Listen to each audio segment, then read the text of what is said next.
Good day everyone, it's Edward Duque from EMD Wheels and today mag-release tayo ng Honda City 1.5 RS and hatchback. So, yung kliyente natin na to, panghabol natin for the month of October. So, ang dami nating na-release for the month of October. So, sa mga kliyente natin, maraming salamat sa pagtiwala sa amin. So, ngayon, check muna natin tong unit na to. Good deal, no tricks in the play. EMD Wheels, rolling smooth every day. Car loans, low, man, the race can't stray. Push start the dream, drive the worries away. Good deal, no tricks in the play. EMD Wheels, rolling smooth every day. Car loans, low, man, the race can't stray. Push start the dream. So ngayon, mag-focus muna tayo dito sa front end ng Honda City 1.5 RS and hatchback. So yung unit natin na to is platinum white pearl. Platinum white pearl is additional 20,000 siya. Kasi special color siya for the Honda City RS and for the other variants natin. So syempre, dito sa top front natin, meron tayong tinatawag na Honda Sensing. So later, i-discuss natin yan sa kliyente. Tapos syempre, naka-preempting tayo isang previous natin for the unit. Tapos sa engine naman natin, it's 1.5 liters double overhead cam and CVT transmission tayo. Tapos syempre, ang maganda pa dito, for the RS, meron tayong tinatawag na dual shifter. So dito sa unahan natin, sobrang laki. So honeycomb yung grills natin na matte black. So ang laki ng for the ventilation yun eh. Tapos syempre naka-piano black tayo. Pagdating naman sa headlights natin, naka-DRL tayo na LED, high beam and low beam na LED. Tapos pati yung signal lights yan is LED na siya. Tapos syempre, for the fog lights, naka-LED tayo. So pagdating dito sa pinaka-bottom natin, meron pa rin tayo naka-honeycomb pa rin yung grills natin sa lower part and very pointy and very sporty yung looks ng bumper natin. So pagdating sa sides natin, syempre, dito tayo naman sa sides. Sa sides natin, 16 inches, pati yung stud pala nyo, ngayon ko lang napansin, pati yung stud ng Honda City natin is Berlina black din pala. So naka-black siya. Normally yung ganyan kasi typical parang chrome lang siya. So syempre, sa harapan natin, we have disc brakes, tapos drum brakes sa likod natin. Liquid stability assist, ABS, meron na rin tayo. Side mirror naman natin, naka-integrated na yung side turn lamp natin. Tapos, powerful na rin siya. So dito naman tayo sa likod natin. So ito yung design ng hatchback natin. So meron siyang parang maliit na spoiler. Tapos may piano block pa rin dito sa part na to. We have the third brake light. Meron tayong defogger. Meron tayong wiper. Tapos LED na rin and iba yung design ng taillight natin compared to Honda City sedan. May reverse camera na rin tayo. Tapos yung diffuser niya, ito yung design ng diffuser niya. Very sporty na rin siya, tingnan. So tingnan natin sa may rear natin. So meron na tayong early warning device for the mga frills natin. 3MT, early warning device, umbrella, and keychain. Mating meron na rin, 15 liters gas. Meron na rin. First month TMS, meron na rin tayo. Tools natin, nandito na rin, jack na rin. Tapos yung pinaka-tire natin, meron din tayong tonneau cover for the CTRS. So ngayon, check natin dito sa second row. So for the CTRS, ang maganda pa dito, for the second row, syempre, meron tayong second row vent. Tapos meron tayong dalawang power outlet. So yan. Tapos mas mababa yung dito sa may center aisle nyo. So mababa. So yung parang almost flat na siya. So meron tayong mga configuration about dito sa may upuan natin. May tinatawag tayong ULTR. So utility, meron tayong utility. Meron tayong long mode, meron tayong tall mode, and meron tayong rest mode. So ganda dito sa City Hatchback. Nafo-fold 60-40. So flat na flat siya. So naka-flat siya. Ayan, pati dito sa kabilang side. Tapos, pwede siyang long mode, pwede siyang tall mode. So, yan, So, yan yung tall mode naman niya. So, yan yung gustong-gusto ko sa hatchback. Lalo na napa-flat tong second row natin. So, pagdating sa rest mode naman, tatanggalin tong headrest. Tanggalin yung headrest, tapos ifo-forward lang sagad yung sa front seats natin, tapos ihiga. So, para siyang supa. So tara, start tayo dito sa may front passenger and driver side. So isang pinakamaganda dito sa Honda City na to. So yun, na-check ko, ngayon ko pala na-check. Yung kilometrahe ng unit na to is 12 kilometers lang. So, sobrang sariwa. Yung pinaka gusto ko dito sa unit na to is ang daming nangyayari dito sa may harapan. So, para siyang spaceship. Kala mo, nagdodrive ka na ng sports car. And very sporty na rin talaga tingnan yung unit na to. So, ang dami. So, syempre ito, pag-usapan na natin yung mga features. So, number 1, safety features ng Honda City RS is meron tayong side curtain airbags, meron tayong side airbags, and meron tayong 2 front airbags. Tapos, aside from that, meron tayong tinatawag na emergency stop signal, meron tayong hill start assist na dito lang sa Honda City RS. And even sa sedan, meron din siya. So, dito lang sa mga top of the line na meron. So, aside from the vehicle stability assist, which is sa lahat, standard na siya sa lahat ng unit natin. So, yan, blocking ceiling. So, dito sa sides na to, gumagana yung power fold natin sa side mirror.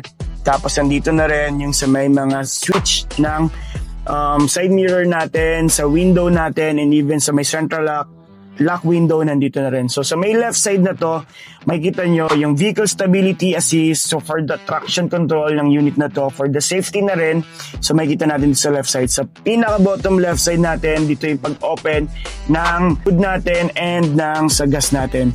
Telescopic and tilt na yung steering wheel natin. So, dito naman, sa switch naman ng lights natin. Sa lights naman natin, meron tayong auto headlights and meron tayong high beam and low beam automatic sa Honda City RS. Sa may mga Honda Sensing yung meron yun. Sa right side naman, yung switch naman ng wipers natin sa harap at sa likod. So dito naman sa left side steering natin. So unan yung makikita sa steering natin is naka-leather seats tayo. Lahat, pati upuan natin, sidings natin, may mga red stitches siya.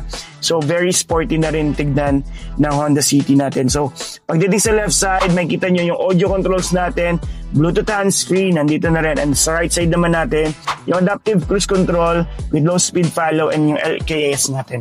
So naka one push start na rin tayo na system sa ignition natin. Push start na rin. Sa infotainment natin, meron tayong AM, meron tayong FM, Bluetooth, meron tayong pwedeng USB mode. Tapos ang pinakamaganda pa dito is meron tayong wireless na Android Auto and Apple CarPlay. Pagdating dito sa may aircon natin, naka-digital na siya, tapos may knob.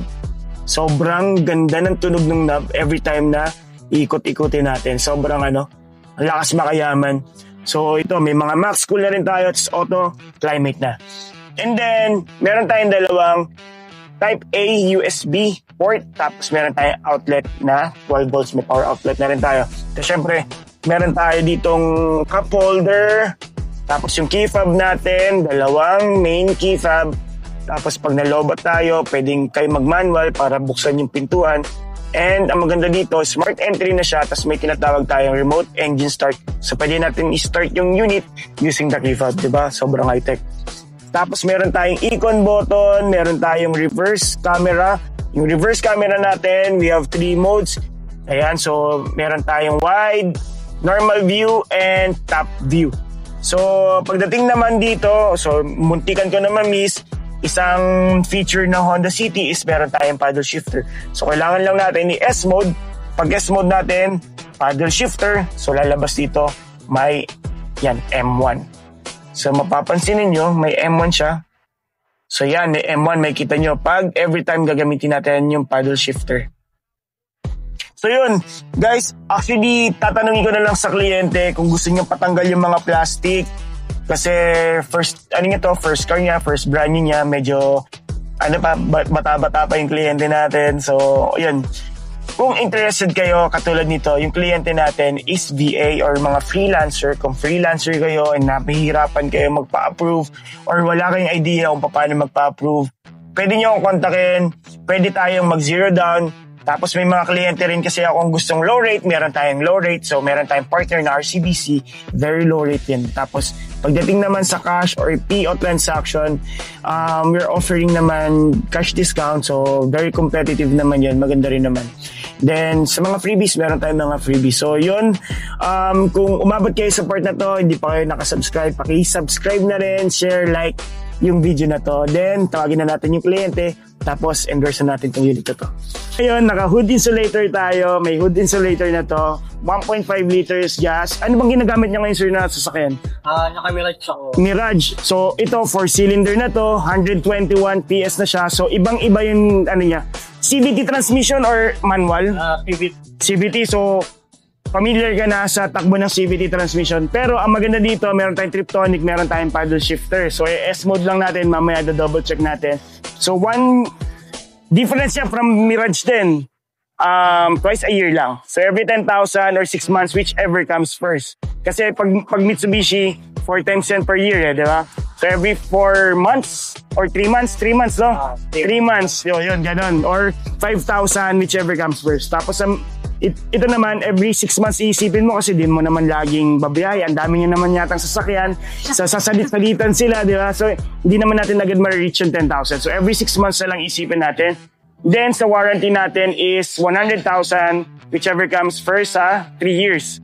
Meron tayong extended warranty just in case na interested kayo. Kung lagi kayo nagpapa-PMS sa tasa, pwede kayo magpa-extended warranty. Nasa around 13,000 lang yon. Kasi pagdating ng 4th year mo, pag may nasira or 5th year mo may nasira, wala kang mabayaran kahit piso. Ikutan natin, ayan. Pero so far naman, chinek naman namin kanina, wala naman, okay naman. Pero maganda kayo, makita nyo na maayos. Yung unit natin, 12 kilometers pa lang, di tinatakbo. So, wasaring-wasaring. Ngayon sir, ma'am, plastic. Tanggalin natin, or kayo na, gusto nyo mag-unwrap, unwrapping, ganun. Tanggalin na natin kasi nakakasagabal pag nakaupo.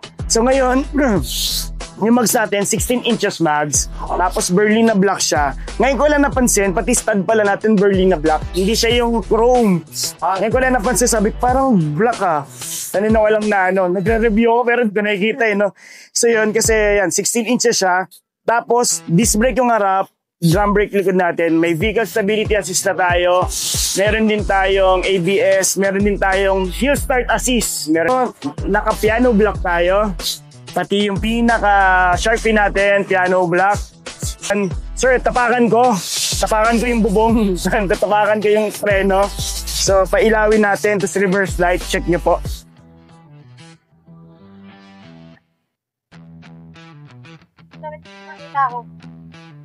Ayan, umilaw naman sir. Aircon naman natin, digital na shots, may button tayo, and may knob na ganyan. So yan, may max cool tayo, pagka medyo mainit kasi naka-leather tayo, gusto mong palamigin agad, max cool tayo. Auto climate, pagka gusto mong siya na bahala mag-decide ng sa lamig. Yan.